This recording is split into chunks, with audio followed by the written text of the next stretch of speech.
Okay. Do you think you're ready? I'm ready. All righty. Then I will keep the cue card available to you. You can start talking.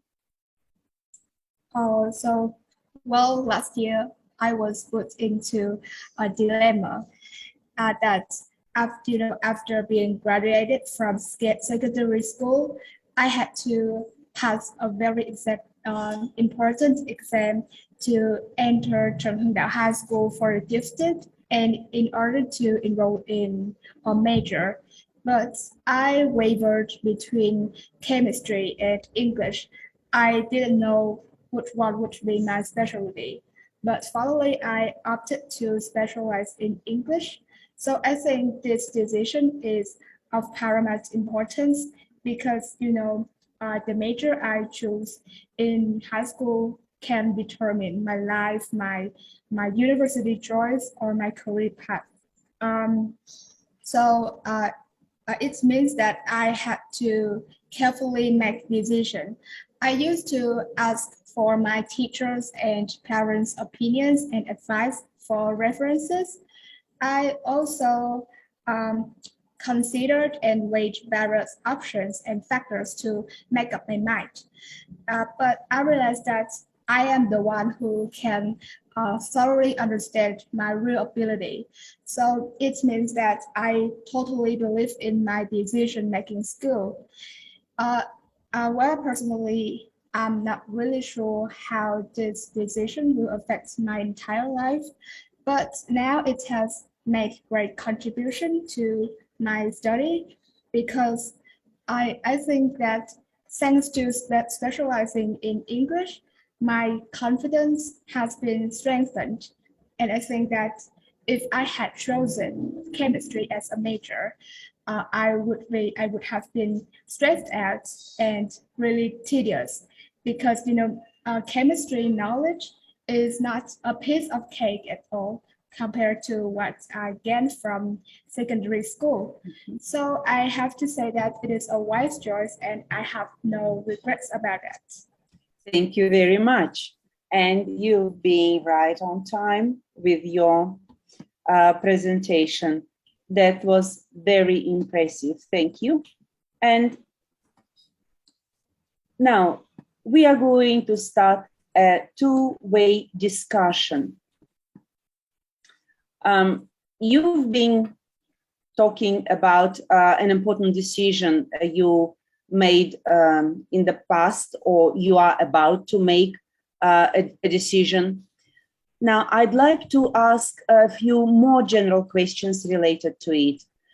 Let's consider first the topic of important personal decisions. Describe some of the important life decisions people need to make in their lives. So I think at some different milestones of their life, people basically have to come up with some life-changing decisions. And I think one of them is that they have to opt for the most suitable major and schools, maybe college, university, or institute, because all of them relate to job prospects and employment in the future. And plus, the university they choose to pursue higher education are the place that they can be prepared for lifelong career success, and also they are the place that people are provided with many opportunities to improve their interpersonal skills and professional skills they need to succeed in their occupations. So second, I think after graduation, the next fateful decision is that what career they should follow, because pursuing a career path can pave the way for their own life. It means that they can earn a living by their own ability, effort, determination, and their wage can be used to economically support their family. And what's more, if they choose wrong occupations that don't meet their job satisfaction, they can easily get bored and even give up when facing failure. So I think it is really significant to decide on the position, because no one wants to waste the time in low-paid job or tedious tasks. And the third one is that they have to opt for marriage. I mean, choosing the right life partner, because marriage is a lifelong commitment. It means that they should choose a spouse who is like always willing to be with them at every difficult turn of their life. So because otherwise it will be a broken marriage, which can negatively affect their children's development. Yes. Okay. And what would you say? How people should make decisions?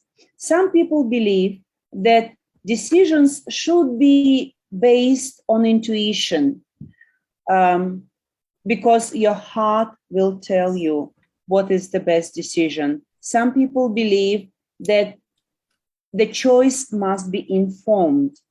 What is your personal opinion? What do we have trust more, our heart or our mind?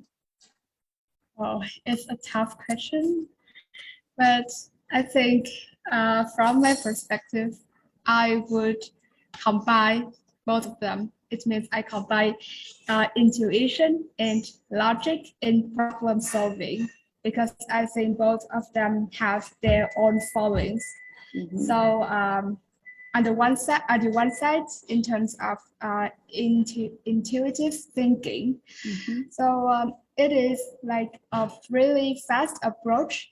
You know, decisions can be produced quickly based on their emotion, their feeling, their experience and judgment. And even when there is no sufficient time left for evaluation, they can also make decisions. What's more, it can enable us to anticipate some threats and opportunities, so that we can make up our minds as soon as possible. But its disadvantage is that the decision can be prone to errors and mistakes, because you know our feeling and sensitivity are not always accurate. So then we are in need of rational thinking. So I am talking about informed decisions. So this kind of resolution requires careful consideration. It relies on conscious reasoning. So when we face multiple directions, it is really essential to weigh various alternatives. We can conduct some research or obtain data in order to identify some problems and deliberate some outcomes. So we can reach optimal choice, and consequently we are less susceptible to making mistakes. But its own problem is that this is a step-by-step approach. So it takes time, it is slower than intuition. So in brief, I think that each one has its own value in decision making. It is not different, and it can support each other. So I think blending both of them will be the best one. Well, I agree with you that each way has its own needs. I think you did wonderfully. Thank you very much for your time and effort. And that will be the end of our exercise today. Thank you, Selena. It was nice meeting you. Have a fantastic evening. Yes. Thank you. Thank you.